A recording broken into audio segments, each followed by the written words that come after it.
So Clemson plays 2 games, and now they are off.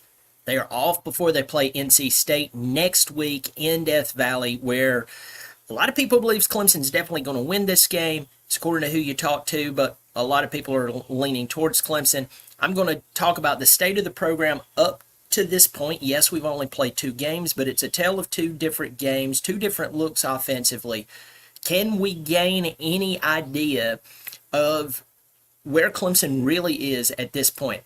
We're going to dive into that more. Welcome to the channel. I'm Brian. I'm glad you're here. Now, if you watch me all the time, you're like, whoa, you're not in your bonus room with the Clemson garb all around. You know I'm out of town right now. But I had some downtime, which normally you do on vacation, but I have some really a lot of downtime, so I figured why not take this time to talk about the state of Clemson football. So if you are new here, normally I'm in my bonus room, but I'm on the back porch of an Airbnb on the coast. So hope you'll subscribe if you like what I'm doing. Today is going to be pretty chill. I say that and then I'll go on a rant, but I hope you'll subscribe if you haven't already. If you have, thank you so much for subscribing. I hope you'll drop a line either way and let me know that you are here. So,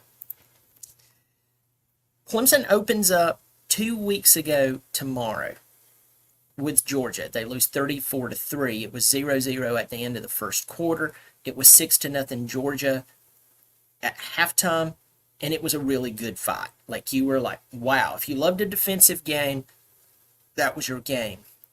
Unfortunately, it went south after they came out of the locker rooms at half. So we saw Clemson get beat down 34-3. We saw a lot of the Clemson community be really upset. I was one of them and still am. Then we move on to playing Appalachian State. Appalachian State is not a bad football team. Appalachian State normally fields a good team, and you have to respect them. And Clemson scored record points, scored a record amount of points on them in the first quarter and in the first half. Clemson scored 35 points in the first half. And they scored 56 total in the first half. And a lot of people were shocked.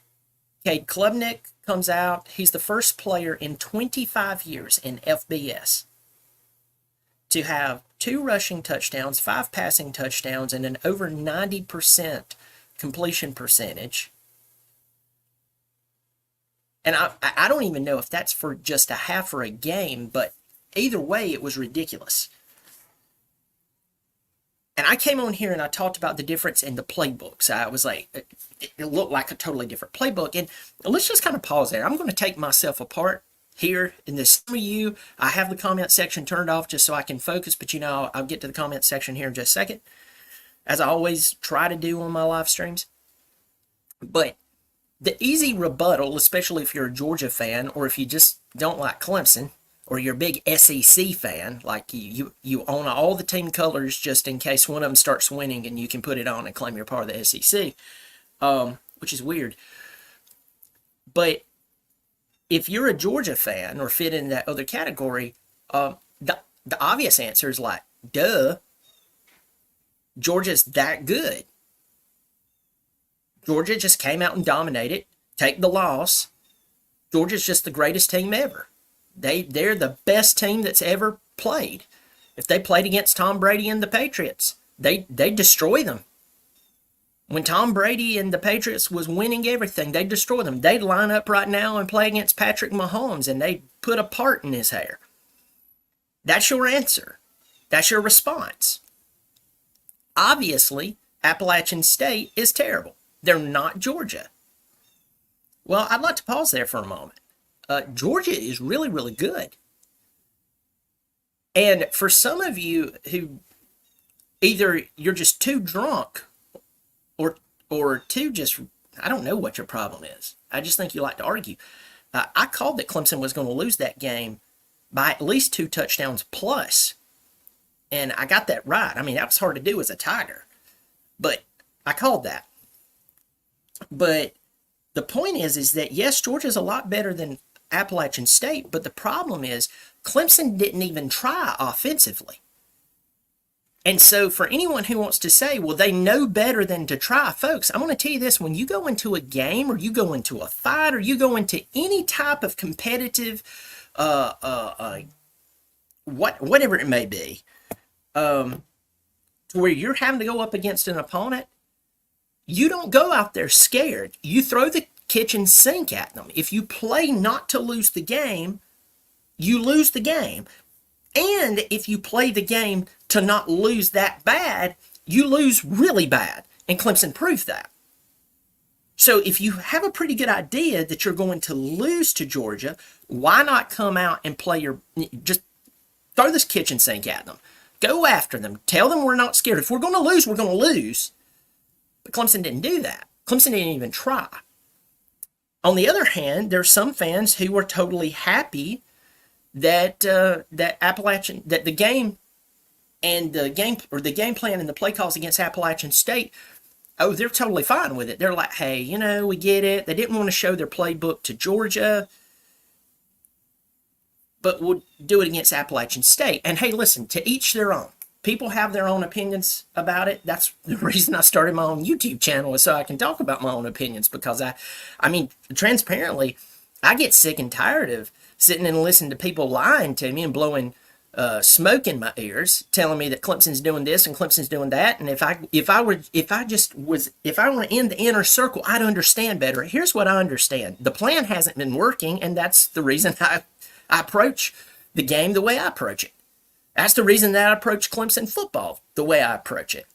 It's just a realistic matter. I could care less if the coaches can explain to me what they did. I can still turn around and say, but here's the results right here. Here, I printed off the results for you of what you just explained to me. At the end of the story, you failed. So the point is, Clemson did not try offensively. Let me rephrase that. They were so scared of Georgia, they didn't even put up a fight offensively. But the very next week, they did against Appalachian State. And for some of you who are like, Brian, it just seems like you're rehashing some stuff. Exactly. Where are we at as a program? We open up a playbook on a team that you don't have to open up the playbook to beat. But the team that you should open up the playbook, did you see how, pause right there, did you see how close Idaho played with Oregon in week 1? Did you see that? If you didn't, you need to go. In fact, I'm going to look up the score right now. I know it was really close, but this is just right off the cuff. Okay? In week 1, Idaho went to Oregon and lost 24-14. Now, folks, I just want to tell you right now, there is a talent gap between Clemson and Georgia, but I'll guarantee you my beach sandal right here, there's way more of a talent gap between the Idaho Vandals that plays in a mini dome that only fits about 50 people in there, and the great Oregon Ducks. Oregon won by 10. And it was such a shock. It was such a shock that they played that close that Oregon actually dropped significantly in the rankings. So don't tell me that Clemson knew better than to get creative with Georgia. But the next week, they're setting records against Appalachian State. Folks, unless you're drunk, that doesn't make sense. So where are we at as a program? We play 2 games. We have a bye week. We have another bye week later on. But I am warning you. I am warning you as giving you a public service announcement. Really stop and think about this stuff. Really think about other teams. Think about the successful teams. When you see near upsets like Idaho and Oregon, go back and watch the play calls that Idaho had against Oregon. I watched one of them, and there was more creativity in one of their plays they saw than I saw in all of the Georgia Clemson game. Once again, Idaho knew they were going to lose to Oregon. But they didn't go out there and say, hey guys, let's try to keep this under a 50-point blowout.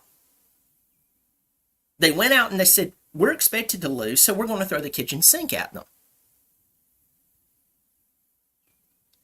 And they lost by 10, but I'll guarantee you they were like a 30-point underdog.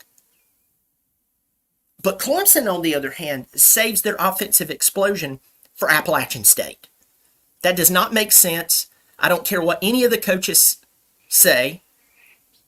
That's illogical. And that scares me.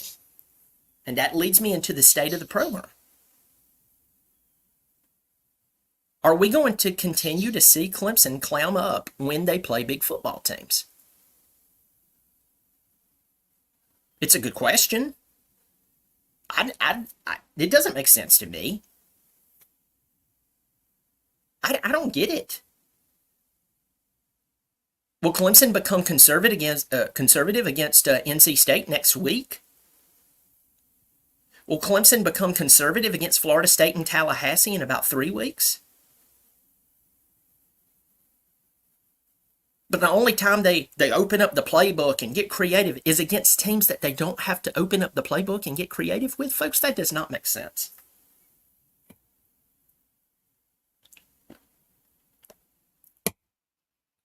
I'm going to get to the comments section here. And then I'm going to talk about our schedule, and I'm going to talk about our schedule in our upcoming competition. Real quick, get in here, say hello. I'm not going to go into it really deep. Matthew, hey Matt, it's good to see you, bud. Thanks for that. Clemson football kickoff. Ray Tanner leaving at a weird time. You doggone straight. We could dive into that. Let's see. Rob Ellen, good afternoon. Good to see you, my friend. Clemson 13 bye week 10. Second, third toughest week for the Taters. You're ridiculous. Jermaine Woods, go Tigers. It's good to see you, my friend. Steve Bow, Indianaland, South Carolina. Good to see you. Y'all still talking about Appalachian State. Hey, listen, SEC Doc. I'm talking about Appalachian State because all of my Tiger fans, they already forgot that Clemson lost 7 days before that game by 31 points to good competition, and I'm not going to let them forget it. And I'm not going to let them sit down there and drink their Tiger juice while humming the Tiger rag, thinking that didn't happen and thinking that it can't happen again unless we turn the corner on some things. Jay Tompkins, good to see you, my friend. Teams can change. I agree with you. I've seen teams change. Flux Flow, did someone get paid or did Vegas have anything to do with it? Good question. You know? Get on in here. Grafnar. User, am I live from your home in the Hamptons? Yes, because I have Hamptons written all over me. Thumbs up. Thumbs up, Grafnar. Grafnar supports the channel on a monthly basis. That's that symbol beside his name. Grafnar, all I'm going to say is I'm not too terribly far from you, but I'll leave it kind of out in the open. I'm not right at where you live. It's still a bit of a drive, but I'm not too far from you. Grafnar, thanks for supporting the channel on a monthly basis. So let's talk about Clemson's schedule from this point on. Okay? I'm going to share Clemson's schedule right now. I'm just going to just share the schedule. And we're going to walk through these teams at this point. At this point. So our upcoming game is with NC State. And I don't know if the line, I didn't look up the line. I'll guarantee you the line's already been dropped on NC State and Clemson.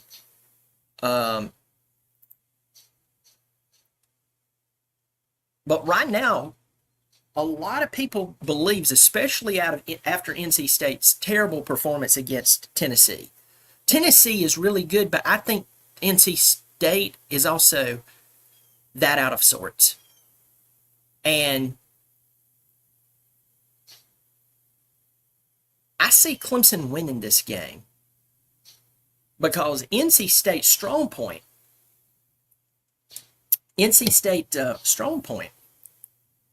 is their offense. Well, Clemson's strong point is what? Their defense. And the only time you see Clemson's defense do poorly is when they're tired. Hence Georgia. 0-0 in the first quarter, 6-0 at halftime. Comes out, Georgia opens up a can in the second half. Clemson's offense stays in the locker room. Pretty much a whole game, except for about 3 or 4 plays. So, and that includes their coaching staff. You know, the players aren't making up their plays to run, by the way. So I'm not going to lay off the coaching staff, and I'm not going to forget that Georgia game. I'm not going to forget that Georgia game, and I'm not going to let the offensive coaching staff at Clemson off the hook for that one until they've proven, I'm talking about the season is completed, that they're not going to call stupid or a lackluster play calling like that again. And again, hope is not a football strategy. I'm not hoping Clemson does anything and believing that I'm going to, by being positive, be part of the solution and manifest Clemson playing better. That's weird. That is weird. I mean, if I was going to manifest anything, it would be me being a lottery winner. Get your coaching staff in order. Get back to a championship mindset. You know, Clemson fans, whether every Clemson fan in the world is positive or negative right now is not going to affect whether you open up the playbook. Stop shuffling your responsibility onto your fans. So, I totally disagree with that. That's ridiculous.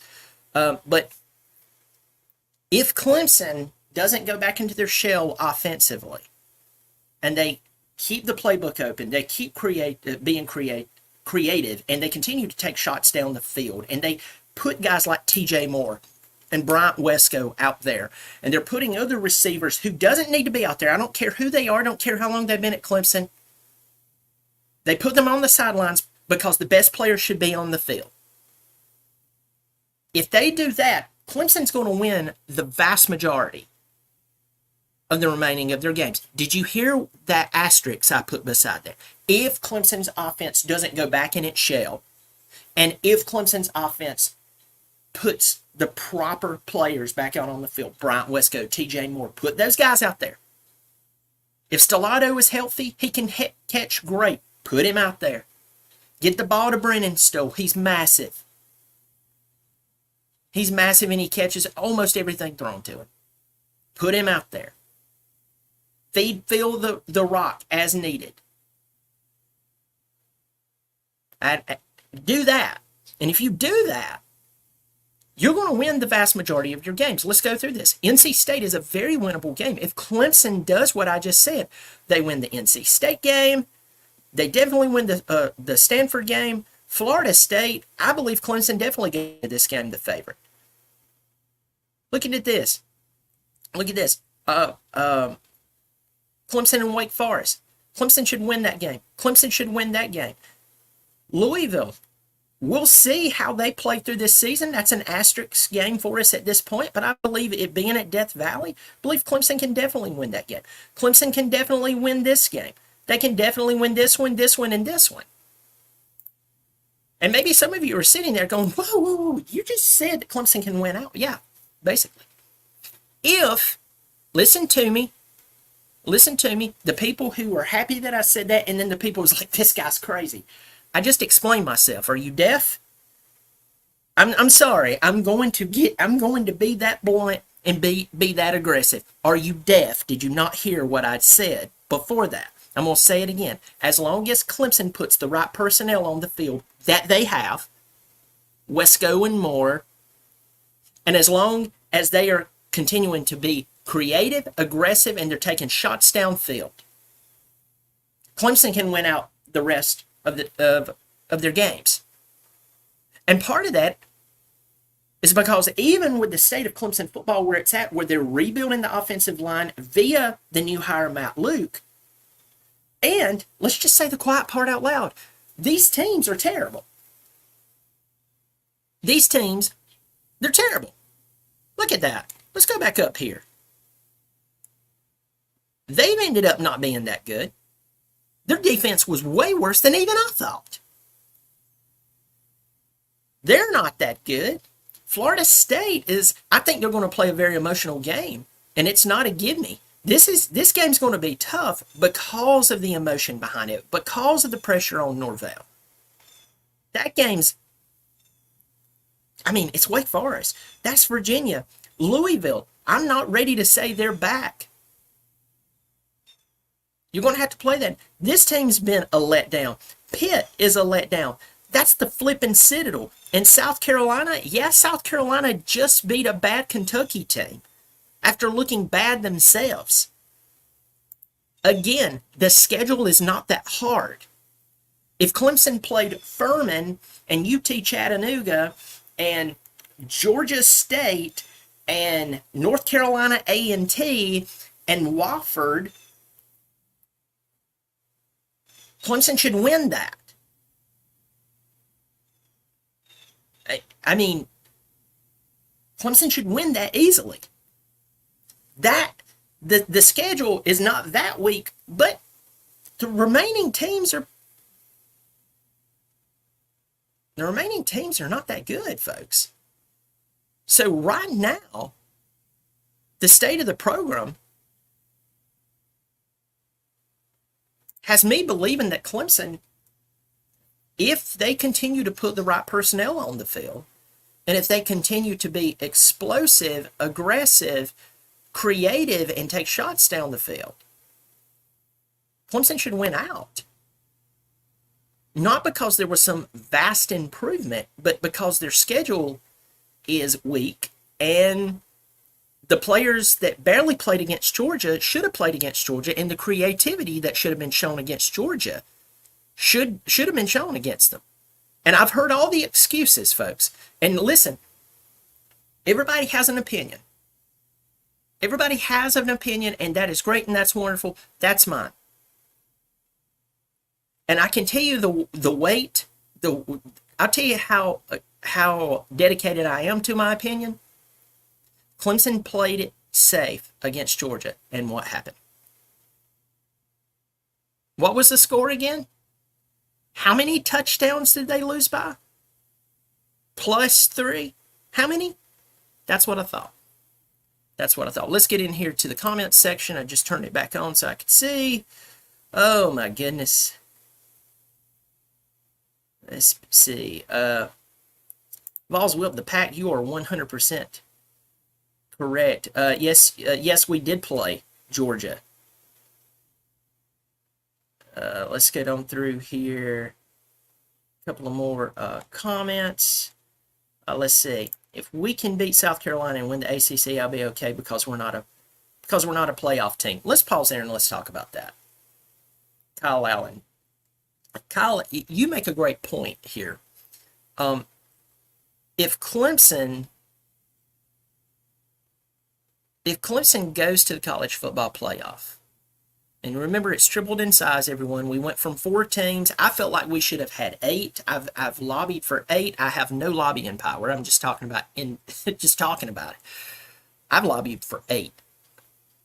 I've wanted Clemson. I wanted Clemson. I wanted college football to have 8 playoff teams, and it would still be kind of exclusive, but it wouldn't be overkill.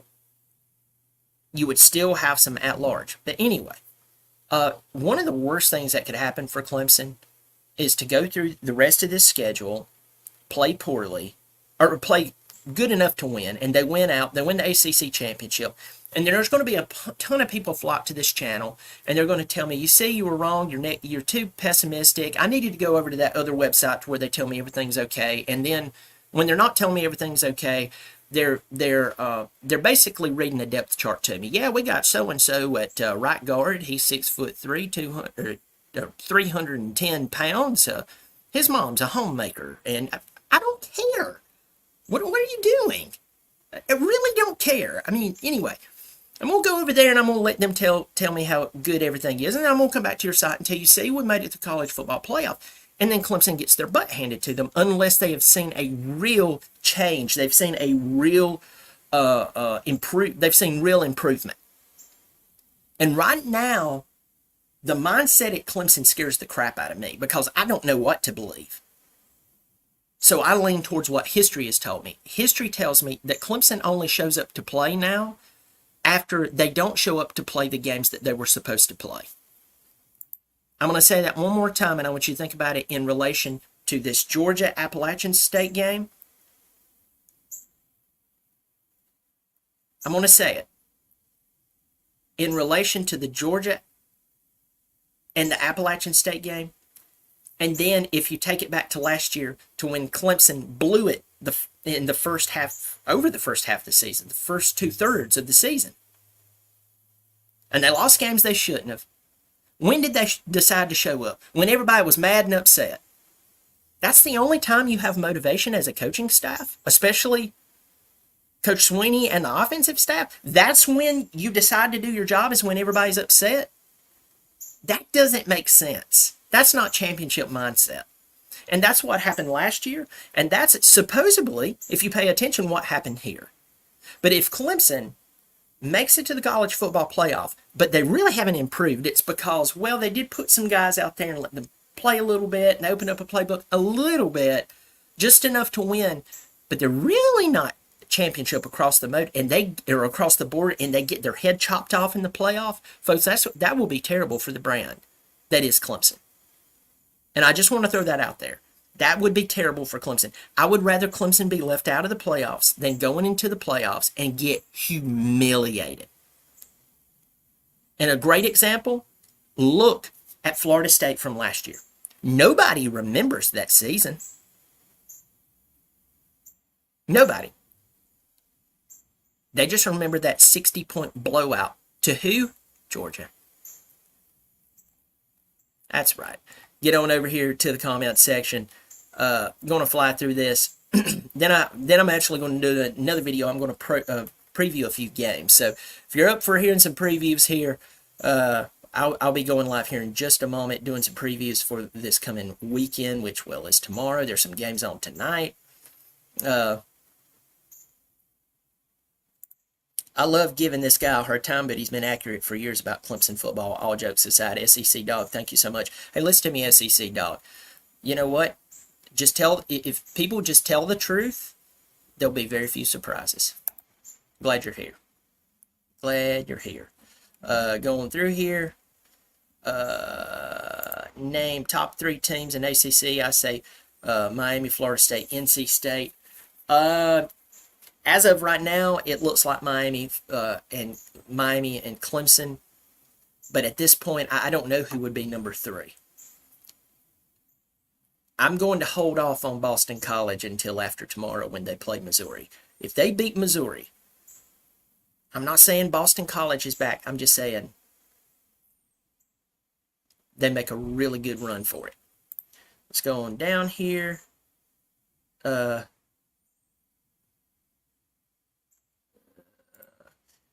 Grafnar likes the pre-1997 system. That's pretty good. That's pretty good. Justin Parrott, it's good to see you. It's good to see you, my friend, in here. Doug True, like, it's your channel. Say what you want. Love it. Thank you so much. I'm glad you're here. Adam Watford, it's too early to tell. Either that was a fluky game or this team could have possibly finally turned a corner. We will see.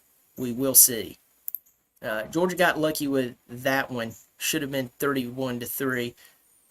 And if they missed that kick, then the momentum would have changed, probably a different ball game. Sup, folks? Nature Boy, it's good to see you in here. Nate Nash, good to see you, my friend. It's good to see you. All right, folks. Tell me what you think. Tell me what you think. Where's Clemson at? It's too early to tell. I agree with a lot of you. It is too early to tell, but we will see. Raymond Martin, it's good to see you in here. Folks, if you haven't subscribed, I hope you will. It is free. Y'all take care of yourself. It's always good to see you, and as always, even if I'm on a short vacation, go Tigers.